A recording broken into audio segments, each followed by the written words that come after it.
karena Allah itu melihat daripada ketakwaannya, gitu kan, bukan daripada dia hamba saya atau mereka orang kaya atau memang sih ada nasab sama nasib. Jadi jangan terlalu minder, nasib kita ini bukan siapa-siapa karena nasab kita nggak luar biasa lah, gitu kan. Tapi kita bisa merubah itu semuanya tadi dengan diri kita, gitu, dengan giroh kita, gitu kan, seperti itu.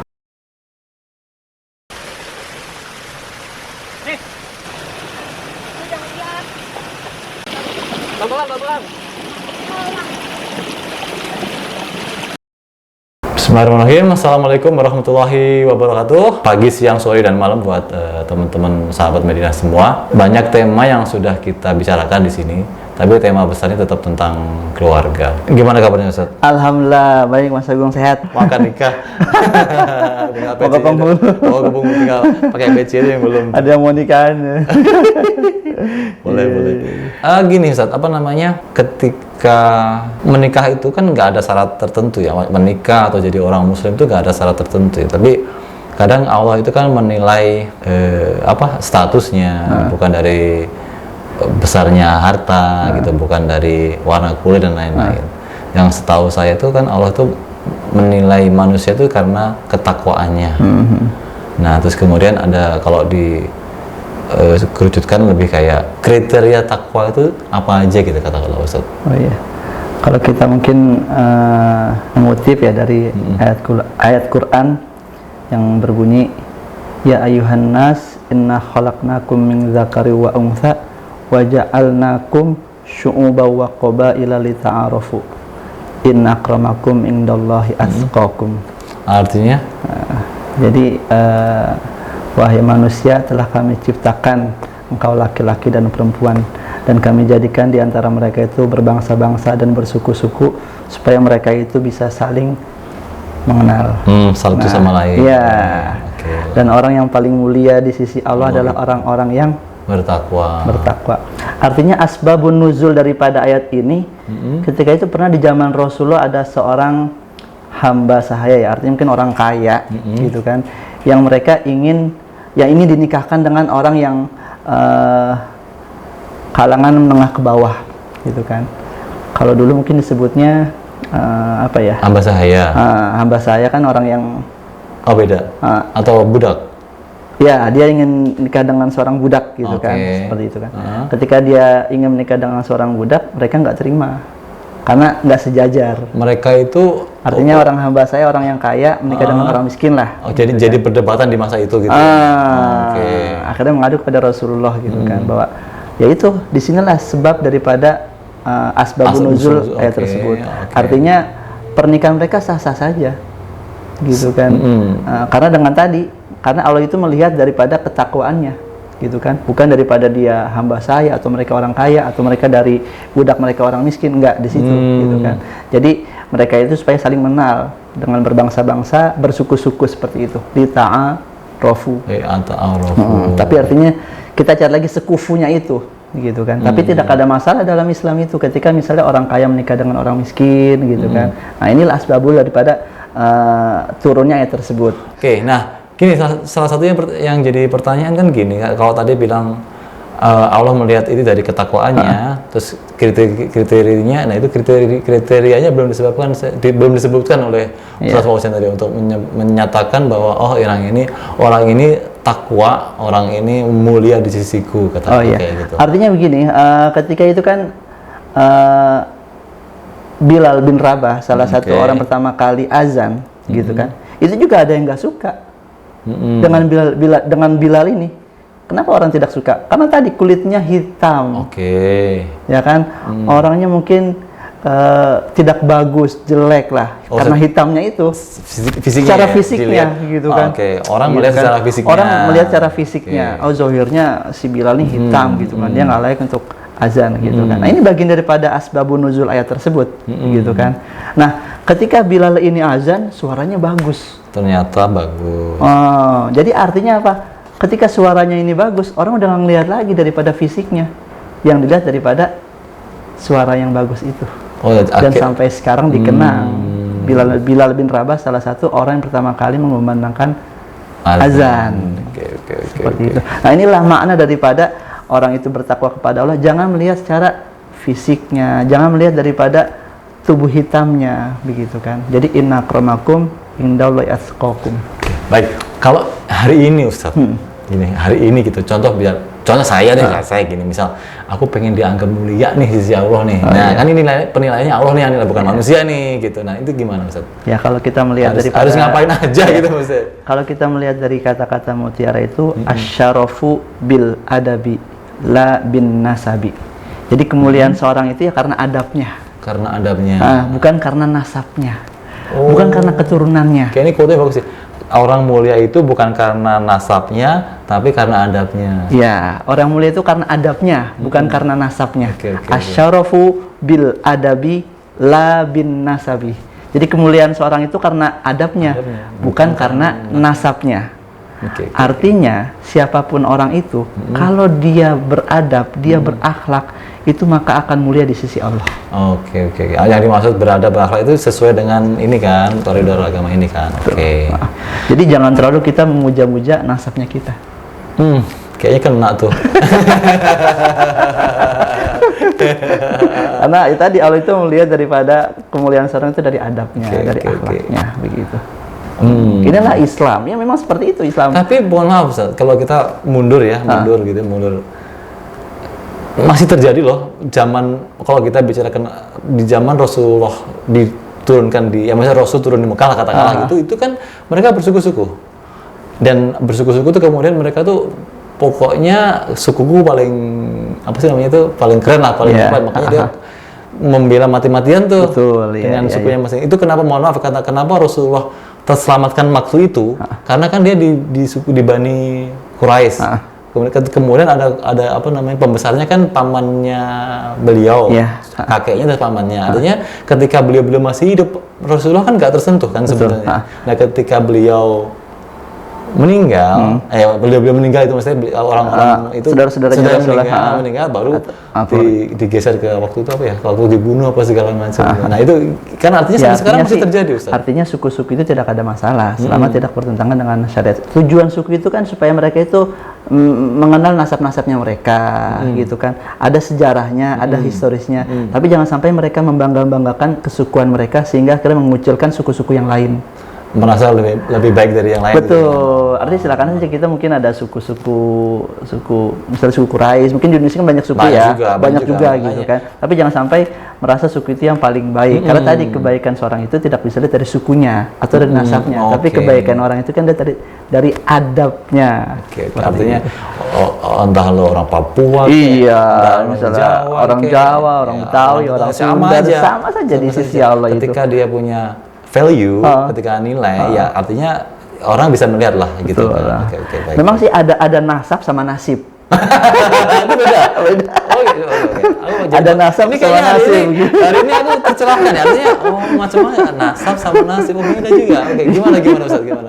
Ya kalau nasab, mohon maaf ya, nasab itu tetap akan membanggakan seorang nasabnya. Misalnya mohon maaf, saya seorang anak presiden, tetap saya akan bangga ya saya anak presiden. Sampai kapanpun. Mau saya bagaimanapun saya tetap anak presiden.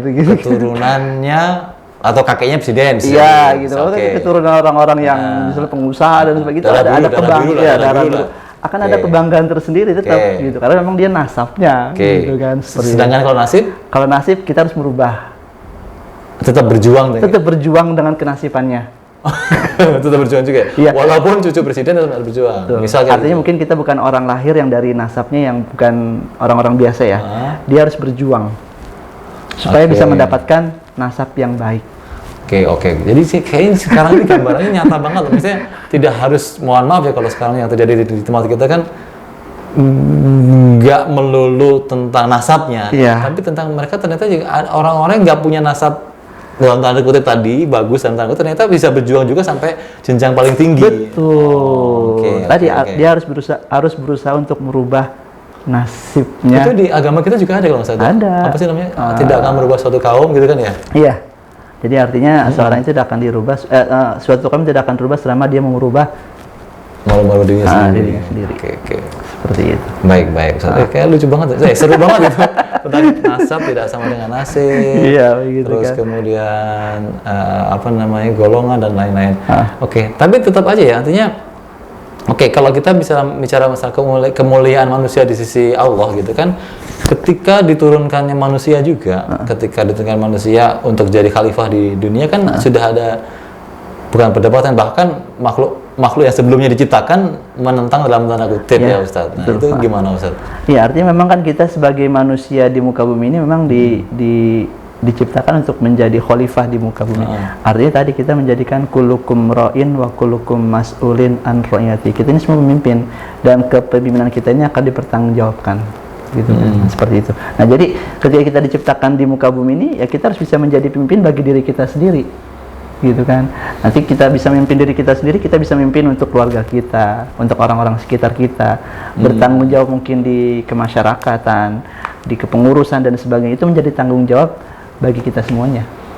Artinya gini, maksudnya ketika dulu dipertentangkan oleh malaikat dan betul dan jin itu bahwa kok kenapa harus manusia yang menjadi khalifah gitu, padahal manusia hanya menumpahkan darah, hanya dan sebagainya begitu kan, ya kan itu terbukti, tapi Allah punya tujuan kan sebenarnya gitu. Ya artinya tadi manusia kan diberikan dua pilihan. Bukan pilihan. Artinya kan dia kan bisa berbuat baik dan bisa berbuat buruk, begitu kan. Semakin dia baik, ya maka dia akan melebihi daripada sifat malaikat. Semakin dia buruk, dia akan melebihi daripada setan, gitu kan. Jadi artinya manusia diberikan dua pilihan. Kan? Nah, semakin dia baik akhlaknya, semakin baik ibadahnya, maka dia akan lebih baik daripada malaikat yang monoton dalam diciptakannya malaikat tersebut, gitu kan. Karena memang ya gitu diciptakan untuk beribadah kepadaku dan enggak yang lain gitu kan. Betul. Oke. Nah, gini Ustaz, gini kalau kita coba korelasikan gitu ya tentang ke keluarga gitu. Nah, artinya kan kita punya keluarga, kita berkeluarga kan dengan tujuan mulia. Nggak mungkin dong tujuannya nggak mulia kan, nggak mungkin. Kan pasti gitu kan, tujuannya mulia, terutama ya istri kita, terus anak-anak kita lah terutama. Terus kita gimana cara mengajarkan, mencontohkan dalam arti bisa biar mereka ini bisa dipandang mulia di sisi Allah gitu. Ya, artinya supaya kita ini bisa dipandang mulia di sisi Allah, kita harus taat dan patuh atas apa yang disuruh dan diperintahkan oleh Allah Subhanahu wa Ta'ala. Gitu kan. Nah, tadi dengan ketakwaannya itu, dengan ibadahnya kita, gitu kan, dengan kita ta'abud kepada Allah Subhanahu wa Ta'ala, itu akan menjadikan kita ini semakin dicintai oleh Allah. Apa tadi ta'abud tahu? Ta'abud itu kita menyembah kepada Allah. Oh, menyembah Allah. Nah, ini menjadikan cinta kita kepada Allah Subhanahu wa Ta'ala. Semakin kita cinta kepada Allah Subhanahu wa Ta'ala, maka Allah juga akan cinta kepada kita. Oke, beribadah, ta'abud, apa lagi tadi Ustaz? Ya, beriman, bertakwa dan sebagainya itu kan bagian daripada kita untuk dekat kepada Allah Subhanahu wa Ta'ala. Oke, artinya kemuliaan itu bagaimana tercermin dari keseharian kita tentang bagaimana kita beribadah dan lain-lainnya. Betul. Gitu ya? Oke, baik. Tapi proses itu kan nggak mudah ya Ustaz. Artinya tidak mudah kita untuk menciptakan atau menyampaikan mungkin bisa ya. Menyampaikannya sangat mudah, tapi mengamalkan dan mengerjakannya memang yang sangat berat gitu kan. Apalagi untuk istiqomah gitu kan. Kalau mau ringan ya istirahat aja di rumah. Oh gitu ya, kalau istiqomah berat, ringan istirahat gitu. Karena kan ganjarannya surga. Ya surga biasa. Iya. Oke, gini Ustaz, maksudnya saya gini, tipsnya lah katakanlah gini. Untuk balik lagi ya, saya kan concernnya di anak istri gitu ya, untuk ngajak anak-anak itu gimana tetap supaya tadi bertakwa, terus kemudian ta'abud dan lain-lain. Gimana tuh tips-tipsnya? Ya, kalau kita untuk memberikan inspirasi kepada anak-anak tuh supaya anak-anak tuh mau beriman, bertakwa dan dia taat kepada Allah, kita harus ajarkan dengan lemah lembut, bukan dengan kekasaran. Lemah lembut. Itu sangat penting untuk kita mendidik seorang anak itu jangan sampai dengan kekasaran. Supaya anak itu dapat kenyamanan dalam beribadahnya. Kalau kita dengan kekasaran, nanti dia takutnya bukan kepada Allah, tapi takutnya hanya kepada kita. Nanti besoknya dia nggak mau ibadah lagi. Artinya gini, terpaksa beribadah. Gitu kan. Walaupun pada dasarnya tidak ada masalah, kita paksa, lama-lama dia terbiasa, begitu kan. Seperti itu. Tapi harus kita lihat dulu ruang lingkupnya di mana. Ruang lingkup mungkin dalam suatu pendidikan sah-sah saja, begitu kan. Seperti itu. Artinya kita memaksa. Ada fase-fasenya gitu. Iya, supaya dia terbiasa, gitu kan. Mungkin di pondok pesantren dia bisa terbiasa, karena memang ruang lingkupnya orang-orang pesantren semuanya. Iya, itu beda banget sih memang. Ya kan? Nah, mau kita terapkan mungkin di suatu perumahan ya mungkin bisa juga begitu kan. Tapi butuh proses karena ruang lingkupnya yang berbeda dengan kondisi yang di pesantren. Iya, betul. Jadi anakku kan dua-duanya pesantren ya. Jadi ketika pulang ke rumah itu tidak sesuai dengan apa yang diceritakan ketika di pesantren gitu. Jadi ketika libur gitu kok pasti ada yang bolos-bolosnya dalam tanda kutip gitu. Di pesantren mungkin rajin, pas pulang dia udah terlalu gitu kan. Biasanya bangun malamnya jadi kurang, jadi ada PR buat kita harus bangunin dan lain-lain. Nah, itu ternyata ketika aku tanya ke teman-teman yang lain, saudara-saudara yang lain, sama aja ternyata.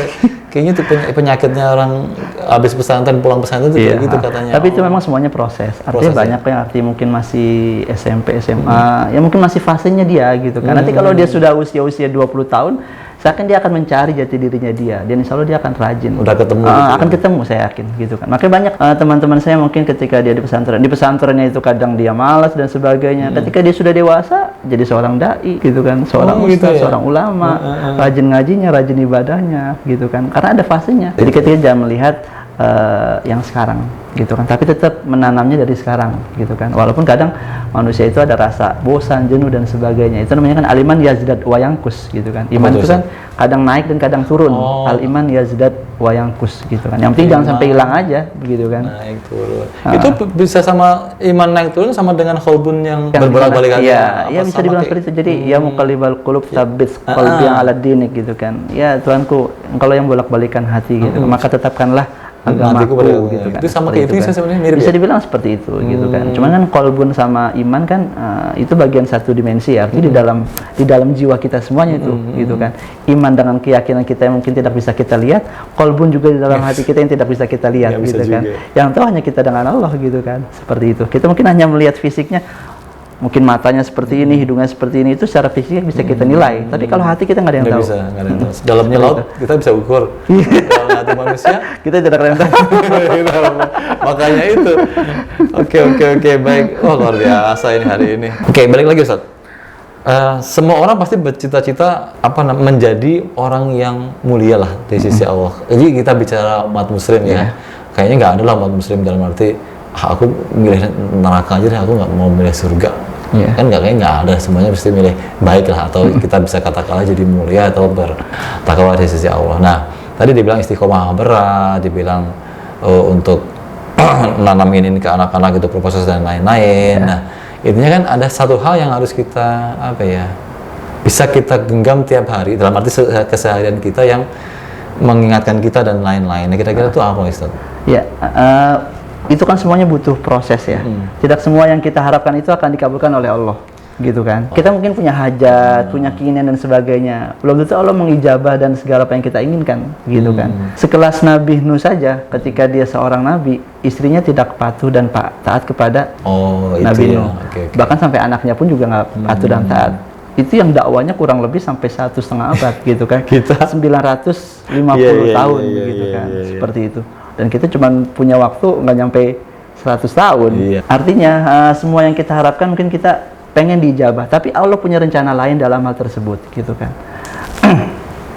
Makanya Imam Abu Hanifah itu salah satu ulama besar, itu orang tuanya itu bukan orang tua ulama besar. Orang tuanya dia hanya pedagang. Bukan pedagang aja lah. Pedagang lah gitu kan. Dia hanya seorang pedagang. Tapi memang karena dilihat ini Imam Abu Hanifah punya potensi dalam keilmuan agama, hafalannya bagus, makanya dia ditarik sama ulama besar.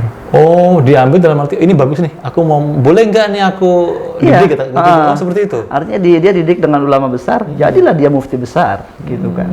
Makanya disebut bukan karena nasab ya? Bukan karena nasab. Oh iya. Artinya dia seorang pedagang kecil, seorang pedagang pun dari orang tuanya dia bisa menjadi ulama besar. Bukan nasab tapi jadi nasib. Iya. Nasib itu kan sisi lain kan yang menentukan Allah sudah ditulis di Lauhul Mahfuz waktu itu. Jadi jangan terlalu minder, nasib kita ini bukan siapa-siapa karena nasib kita nggak luar biasa lah gitu kan. Tapi kita bisa merubah itu semuanya tadi dengan diri kita, gitu, dengan giroh kita, gitu kan, seperti itu. Baik Ustaz. Keren sih Ustaz sebenarnya, tapi aku agak bingung juga ya. Artinya bingung tuh apa gini? Kalau kita sudah mulia gitu, apa yang terjadi gitu? Sudah mulia di sisi Allah. Ya kalau kita sudah mulia di sisi Allah, maka kita akan mendapatkan ketenangan. Ya ayat wa nafsul mutmainnah irji'i ila rabbiki radiyatan mardiyah fadkhuli fi ibadi wadkhuli jannati. Kita disediakan surga sama Allah. Gitu kan. Karena hati kita sudah tenang gitu kan. Itu janjinya Allah ya? Iya. Kalau janjinya Allah pasti Ustaz. Pasti gitu. Tapi kan. Kenapa susah banget ya? Iya kan? Tadi kita manusia ada 2 dimensi gitu kan. Gitu. Seperti itu. Janjinya Allah tuh pasti. Janjinya Allah pasti. Kitanya belum pernah berjanji kepada Allah gitu. Selalu mengingkari dan sebagainya. Oke, baiklah. Seperti itu. Ya gini sih Ustaz, ya semoga terakhir ya Ustaz untuk ini lah. Aku sih selalu bilang kalau kita kategorikan gitu ya. Langkah-langkah misalnya anak SD apa, anak SMP apa gitu. Langkah-langkah. Nah, itu untuk menuju tadi nafsu mutmainah, ya itu untuk menjadi jiwa-jiwa yang tenang gitu gitu kan. Proses Ustaz. Iya. Nah, Anda nggak sih gimana? Coba kalau versi Ustaz, step-stepnya gimana dari awal? Itu kan nggak tiba-tiba semudah memberi tangan, tangan gini kan? Kita melihat juga sekolah itu kan juga nggak langsung kita jadi SMA kan. Ada SD, SMP, SMA. Secara pelajaran mungkin sama semuanya itu. Saya yakin. Iya sih, mata pelajaran sama aja. Apa yang membedakannya dari SD, SMP, SMA itu? Beratnya ini sih, beratnya bisa timbangan dari artinya kurikulumnya yang diberikan yang berbeda gitu kan. Mungkin ada pelajaran bahasa Indonesia. Sama. Bahasa Indonesia SD, SMP, SMA kan berbeda. Beda. Isinya yang berbeda. Oh, oke. Namanya sama. Isinya berbeda. Ujiannya akhirnya nanti ujian juga berbeda juga. Berbeda juga gitu kan. Karena jangan sampai kita memberikan materi SMA diberikan kepada anak SD. Nggak kuat gitu kan. Artinya sesuai dengan kadar fase umurnya. Gitu kan. Kan nggak mungkin juga kalau anak-anak usia PAUD dikasih materi anak-anak SMP, ya kan? Artinya kita melihat fase anak tersebut.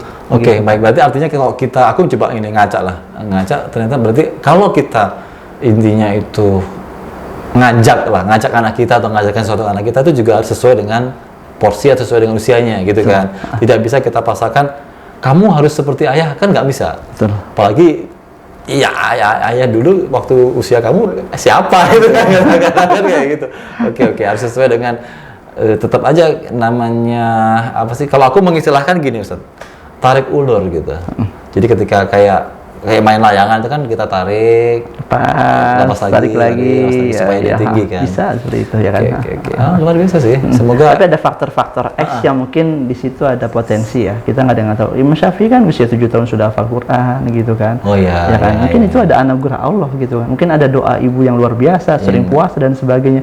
Mungkin itu bisa menjadikan faktor kita kalau mungkin kita punya anak ingin seperti Imam Syafi'i dari kitanya. Mungkin rajin puasanya, rajin wiridnya, rajin ibadahnya dan sebagainya. Itu menjadikan faktor-faktor X. Oke, faktor X itu terjadi disengaja atau nggak disengaja? Ya, artinya memang harus dari diri kitanya juga gitu kan. Nggak serta-merta tiba-tiba dapat seperti itu.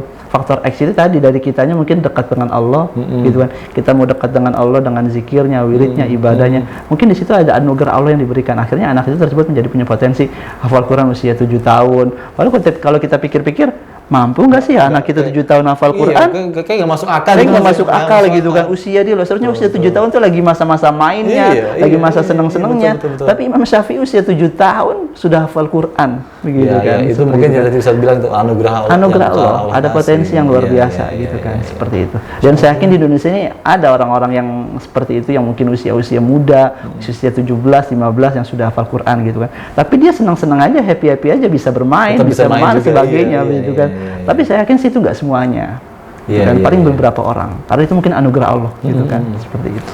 Gift lah itu mah. Gift. Oke, baik Ustaz.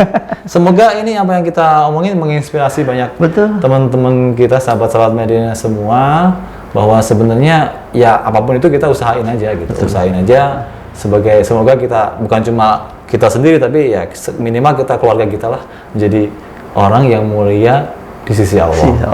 Sampai di sini dulu. Assalamualaikum warahmatullahi wabarakatuh. Waalaikumsalam warahmatullahi wabarakatuh.